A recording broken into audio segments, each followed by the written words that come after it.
Hey guys, it's Jane. I'm here today to talk about Neal Stephenson's Anathem. Now, this is quite a big book, and it has a lot of plot and a lot of ideas. So I'm not going to try and give you a synopsis of the plot. I will start by giving you a little bit of an introduction to some of the central characters instead. The narrator and central character of the story is Fra Erasmus, who is a member of the Decenarian math of the consent of Saint Edhar in the world of Arb. I've probably pronounced all of that wrong, but you'll just have to let that slide. So Fra Erasmus is a relatively burly 18-year-old guy. His three closest friends are also relatively burly 18-year-old guys, and this isn't a coincidence. The four of them together were selected at a relatively young age to form the clock winding team for the consent of Saint Edhar. Every consent in Arb is built around a minster, and the central feature of a minster is a clock. The three other guys on the team with Fra Erasmus are Fra Leo, Fra Jesri, and Fra Arzabolt.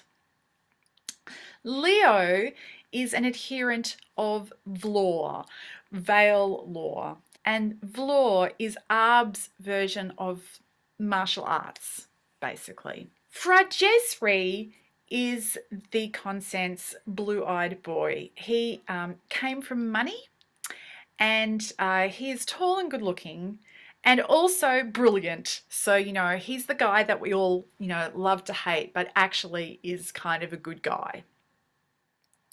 And then there's Fra Arsbolt, who is the bastard son of the arch-prelate of the local Bayesian Ark. And I'm going to just translate that briefly to say his family was religious. Apart from the four clockwinders, the other really important character from this beginning of the story is Fra Arolo. Fra Arolo is an older dude.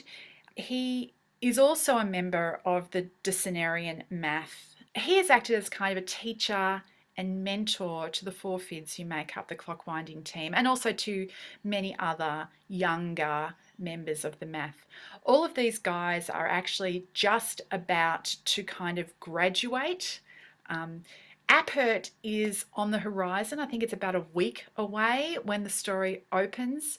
Appert is a week every year, or every 10 years, or every 100 years, depending on which math of the consent you're a member of. For the Decenarians, that means every 10 years. A week when the gates open and the sort of discipline of the math lapses, and people can move in and out of the consent, which is this walled quasi-monastery. But it's a monastery not for deolators, i.e. people who worship God, but for thinkers, theoreticians. So that's going to have to do as far as intro to the story goes. I could talk all day about the story and only get you a little way in, so we're going to leave it there. One of the big things that's a joy in reading this book is the world building, and it's actually quite well explained. There's little sections which explain terminology. There's a big index at the back where things are explained. So if you are the kind of person that worries that you're not understanding everything, you can actually look it up because it's there explained at some point. But if you're more like me and you just rather jump in, you can also just start at the beginning and read through, and you will pick up most of what everything means as you go along from context. So this book is a love story to the history of science, basically, the history and philosophy of science, and it's all told in this through the looking glass way, in this other world. But all of the ideas that are contained in the story are ideas that have been thought in our world by different people. It's also a love story to long-term thinking. Rereading it this time, it really made me think about a quote from Friedrich Nietzsche. And I'm not going to be able to give you the quote word for word, but the thrust of it is a long obedience in the same direction. That the key to a life well lived is a long obedience in the same direction. Picking something and working at it for a long time. That is the key to a life well lived. And the Avowed in this world of Arbe are absolutely invested in a long obedience in the same direction. They are part of a multi-generational project to increase knowledge. Outside of the walls of the consents, there is many different things, but in large part, the difference is that outside the walls, there is a dearth of long-term thinking. And that is the key thing, I think, that makes the difference between the secular world and the avowed world in Arbe. The third thing that this book is a love story to is Platonism or Platonic realism. Within the avowed world in Arbe, the fundamental political differentiation, sort of their version of left wing and right wing, is between the syntactics and the semantics, between the Procreans and the Helicanians. One group believes that meaning all starts in here, that rational inquiry actually creates meaning.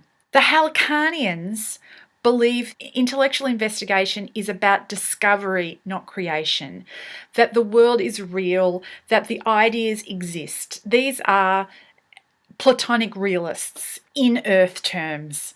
And the story clearly makes the Helicanians, the Platonic realists, the heroes of the piece. The final thing that I need to say is that as a person of faith, this is such a fascinating read because the story has such a tortured relationship with faith. If imitation is the sincerest form of flattery, this book is also a love story to organized religion, because in Arbe's world, almost all of the things that the avowed do are things that in our world are the domain of dealators. We have monasteries, they sing hymns, they serve their communities in similar ways, they wear habits, and they have a kind of discipline which is clearly based on a monastic discipline. And this is where all of the good stuff in this world comes out of. Of course, in the book, the dealators of Arbe don't have a huge amount of good press in the story. And yet I think you can see that it's not entirely black and white.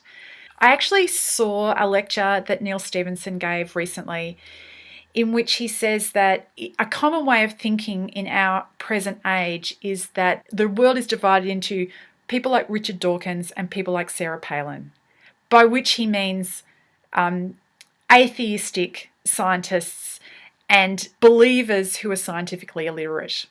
But what he was saying is, even though that's a common way of thinking, there is actually more grey areas than just that. And I think you find that seeping out of this book if you look. So why would you want to read this stonking great book? I haven't talked about this, but in fact, there is a huge amount of adventure story in this book. I can't really tell you much about it without spoiling plot, because there's lots of plot. There's lots of plot twists and surprising things and having like actual adventures. So there is definitely that side to it, which is something which Neal Stephenson writes really well. But you will not enjoy this book if you can't get excited about ideas, because the other thing that Neal Stephenson is amazing at is the info dump. He is the king of the info dump. And the first time that I read this book, it was so dense, I actually didn't enjoy it. It was really only on rereading that I've come to love this book. But if you're somebody who can get excited about ideas, then I cannot recommend more highly that you have a crack at Neal Stephenson's Anathem. Anyway, I hope you're all well, and I'll talk to you later. Bye!